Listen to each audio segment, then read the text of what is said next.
아멘. 네, 이제 다사다난했던 2019년도의 한 해가 마무리되어지고 새로운 2020년 두 번째 시간이 시작되었습니다. 이번 경자년이라고 불리우는 이 한 해도 하나님의 이끄심으로 원하는 계획, 목표, 삶의 방향들을 이루며 나아갈 수 있기를 소망합니다. 지난주 수요 저녁 예배 시간에는 우리 오해성 목사님께서 민수기 10장 1절에서 12절을 중심으로 광야에서 출발하기라는 제목으로 이렇게 말씀을 살펴보았습니다. 더욱이 이 말씀에서 우리가 볼 수 있는 것은 우리가 지난주에 잘 들었던 사람들이라면 아마 이렇게 말씀을 기억하고 있을 것인데요.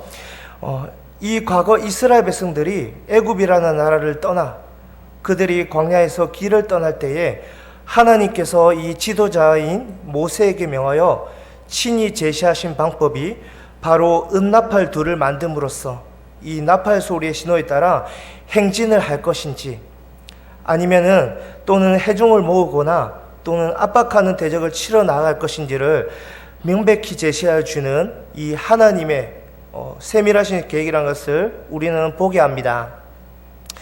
이러한 관점에서 볼 때 우리는 이 민수기 10장의 말씀을 본문을 통해서 이 광야라는 길에 대한 시각의 초점으로 우리가 바라보았다면 오늘 보게 될 말씀도 이와 비슷한 맥락이긴 하지만 하지만 다른 관점의 길을 우리가 살펴보고자 합니다. 현재 우리가 살아가고 있는 이 시대는 여러분들이 잘 알다시피 4차 산업혁명 시대라고 말을 합니다. 그리고 이러한 급격한 변화에 수많은 것들이 뒤바뀌고 있음을 우리는 눈으로 실감할 수 있다는 것입니다. 그렇다면 오늘날 이렇게 우리 시대가 변함에 따라 우리가 삶에 있어서 가장 없어서는 안 될 이 유용하게 사용될 물건이 있다면 과연 무엇일까요?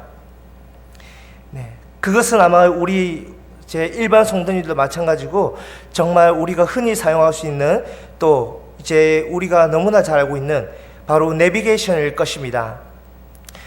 이 내비게이션 하면 우리가 차를 운전하거나 또는 각자 가진 이 스마트폰을 통해서도 우리가 유용하게 사용할 수 있다는 것입니다. 그리고 이 길을 갈 때에도 우리가 가고자 하는 이 목표 지점을 향해서 정확하게 알려줄 뿐만 아니라 이 한 번 지점을 검색해서 손 하나만 이렇게 누르면 내비에서 나오는 이 안내 목소리에 따라서 우리는 길을 재촉하게 된다는 것입니다. 즉 내비에서 전방에 우회전입니다 라고 하면 이렇게 우리가 우회전으로 가고 또는 전방에 과속 방지턱이 있습니다 라고 하면 이 방지턱을 안전하게 넘어가기 위해서 속도를 점차 줄여가며 편안하게 다다르기 마련입니다. 그런데 이렇게 안내에서 이렇게 나오는데도 불구하고 오늘 우리가 다른 샛길로 간다면 어떤 일들이 벌어지고 있게 될까요? 분명하게 우리는 위험에 처할 수 있게 된다는 것입니다. 그러나 우리가 이렇게 이 안내양의 목소리를 들으면서 이렇게 길을 갈 때에 정말 그 방향대로 간다면 우리는 안전하게 갈 수가 있다는 것입니다. 그런데 이렇게 편리한 내비게이션도 우리의 삶을 대신 우리가 하지는 못합니다. 왜 그럴까요? 그 이유는 내 안에 또는 우리 안에 무언가 만족감을 채워주지 못하기 때문입니다. 즉 우리가 세상을 살아가다 보면 내 마음속에 있는 이 공허함과 또 이 채워줄 수 있는 무언가를 우리가 찾지 못한다면 이 공허함들은 계속해서 이어져 나아갈 수 있다는 것입니다. 그렇다면 우리의 이 마음 안에 만족감을 얻고 또 모든 문제를 해결하기 위해서는 어떻게 나아가야 될까요? 그것을 오늘 본문을 통해서 우리가 한번 살펴보고자 합니다. 앞서 잠시나마 이렇게 짧게 서둔 부분에 이 내비게이션에 대해서 우리가 언급을 했습니다. 즉 내비게이션은 이 방향이나 목표 지점을 분명하게 알려준다고 하는 이 편리함을 보여준다고 이렇게 언급을 했습니다. 하지만 그것은 기계에서 알려줄 뿐 우리의 삶의 부분에서는 영원한 길이 되지는 못함을 우리는 분명히 알아야 합니다. 그래서 길은 영어로 로드라고 표현합니다. 이 ROAD라고 표현하기도 하죠. 하지만 이것을 L로 바꾸게 되면 어떻게 표현을 바꾸게 될까요? 이 L로 바꾸게 되면 이렇게 로드라고 발음은 비슷하게 될지는 모르겠지만 그 뜻은 운송 수단의 방법으로 이 짐 또는 물건의 이제 수량을 나타내는 이제 뜻으로 바뀌어 버리게 됩니다. 반면 영원한 뜻이 바뀌지 않으며 이 아울러 문제 해결의 방향까지도 해결해 주시는 분 뿐만 아니라 삶의 길이 되시는 그분이 우리가 믿는 바로 예수 그리스도라는 것을 우리는 믿고 나아갈 수 있기를 원합니다. 말하자면 오늘 살펴볼 이 요한복음서의 핵심은 그 길의 한 목표 지향점이자 예수 그리스도만이 유일한 분이심을 우리에게 분명하게 드러내고 있다는 것 사실을 우리에게 알려주고 있습니다.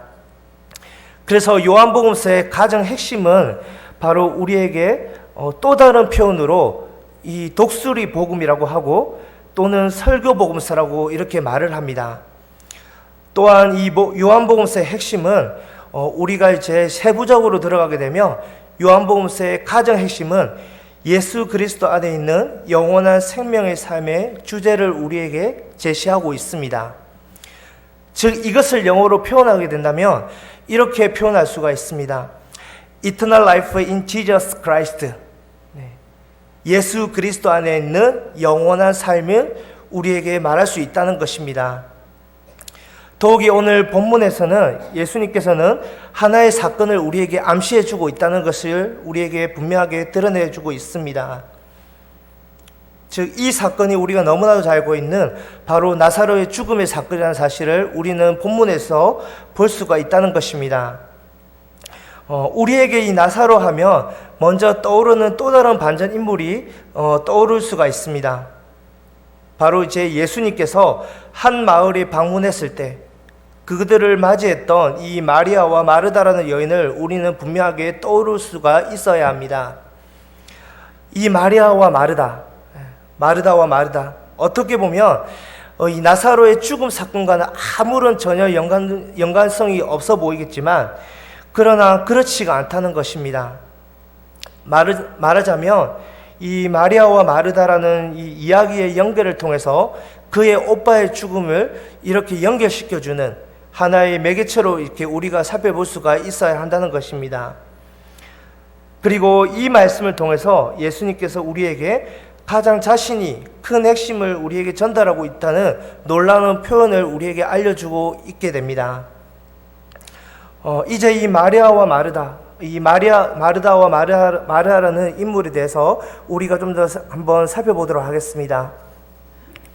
즉, 이 두 인물에 대해서는 우리가 너무나 잘 알고 있듯이 이 인물은 누가복음서에서 처음으로 등장합니다. 즉, 이 두 여인의 등장으로 인해서 오늘 예수님께서 한 마을에 들어온다는 소식을 이 두 여인이 분명하게 듣고 이렇게 예수님을 맞이하는 모습을 우리는 성경에서 볼 수가 있다는 것입니다. 그래서 이제 이 두 여인이 예수님을 먼저 맞이하는 모습을 통해서 같은 여인이지만 확연한 차이의 대조를 우리에게 볼 수 있게 합니다. 즉, 이 언니 마르다라는 인물은 오늘 예수님의 방문에 가장 좋은 것을 대접하기 위해서 가장 최선의 것을 요리하기 위해서 분주함을 보이지만 그와는 반대로 동생 마리아는 오늘 언니와는 다르게 예수님의 이 방문에 예수님의 말씀을 귀담아 듣는 그 한 여인의 모습으로 표현하고 있다는 것을 우리는 분명하게 알 수가 있다는 것입니다. 그래서 이런 제 동생 마리아의 모습을 보면서 오늘 마르다는 이 예수님께 자신의 분주함을 드러내면서 오늘 동생이 돕지 않고 있다는 이 여유를 가진다는 것만으로도 오늘 예수님께 자신을 도와달라고 강요하듯이 이렇게 부탁을 합니다. 그러나 이때 예수님께서는 누가복음서 10장 42절 말씀에서 이렇게 예수님께서 말을 표현하고 있다는 것입니다. 많은 일로 염려하고 근심하나 몇 가지만 하든 혹은 한 가지만으로도 만족함이 족하다라고 말씀함으로써 중요한 방향성을 우리에게 제시하고 있음을 보여주고 있습니다. 오늘 우리가 한 번쯤 말씀을 들은 우리 성도님들이라면 이 마리아와 마르다라는 이야기는 너무나 잘 알 것입니다. 즉 두 여인이 예수님을 맞이하면서 오늘 그들이 맞이할 때 한 사람은 이제 맞이하기 위해서 최상의 요리를 하고 있었고, 또 한 사람은 이 예수님 말씀을 이렇게 집중해서 듣는 것을 보면서 오늘 우리 성도님들이라면 어떤 쪽으로 우리가 택할 수가 있겠습니까? 네. 아마 같이 예배를 드리는 우리 성도님들이라면 예수님의 말씀에 집중해서 듣는 것이 가장 중요하다라는 이것을 우리가 선택하고 나아갈 수 있다는 것을 볼 수가 있다는 것이죠.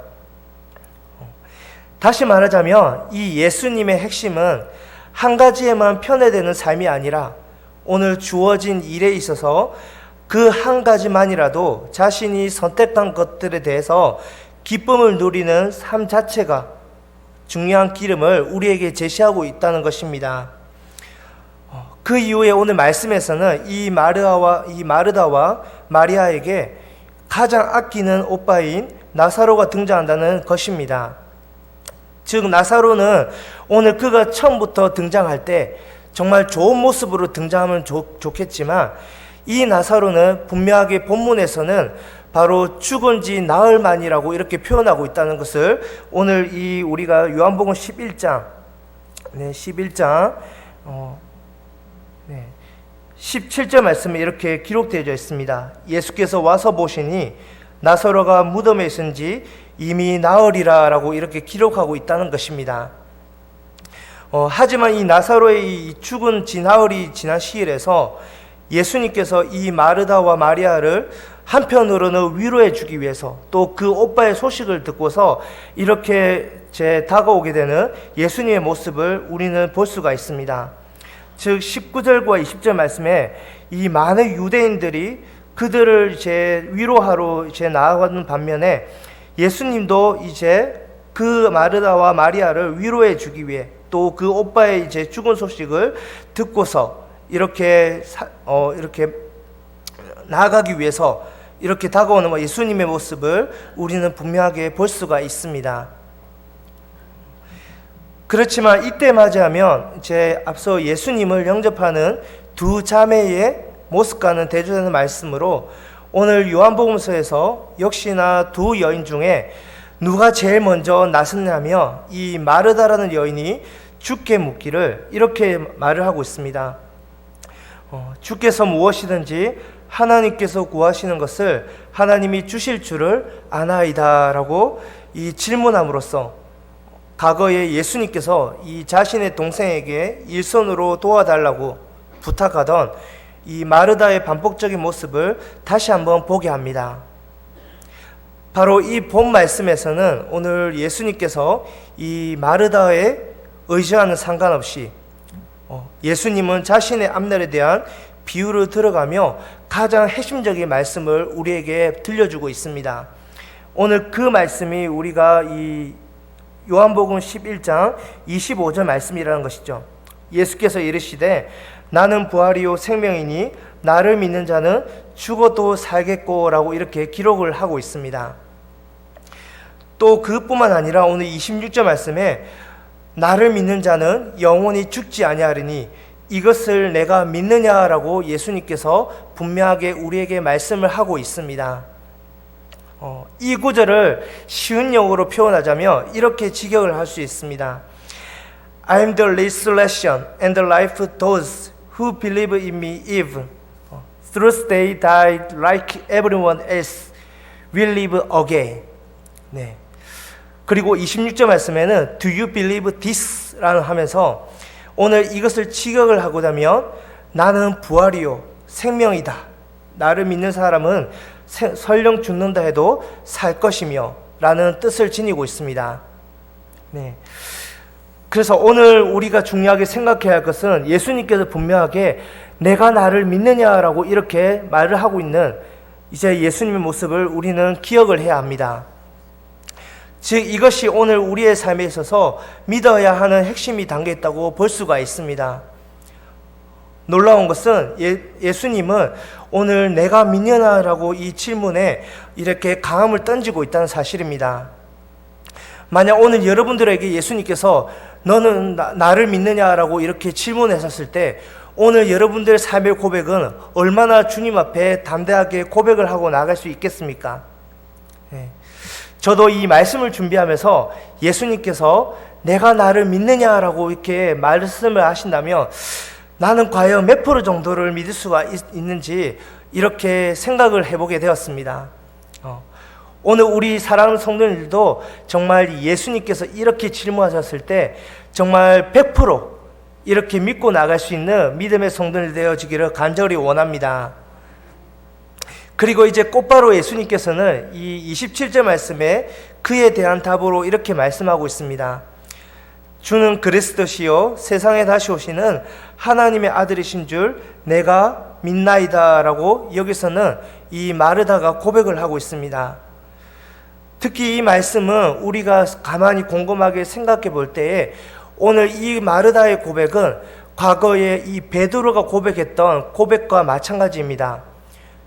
이 베드로가 오늘 예수님께서 이렇게 같이 제자들과 함께 있을 때 주는 그리스도시요 살아계신 하나님의 아들입니다 라고 이렇게 표현했던 것처럼 마르다도 오늘 주는 그리스도시요 세상에 다시 오시는 하나님의 아들이신 줄을 내가 믿나이다 라고 이렇게 말씀을 합니다.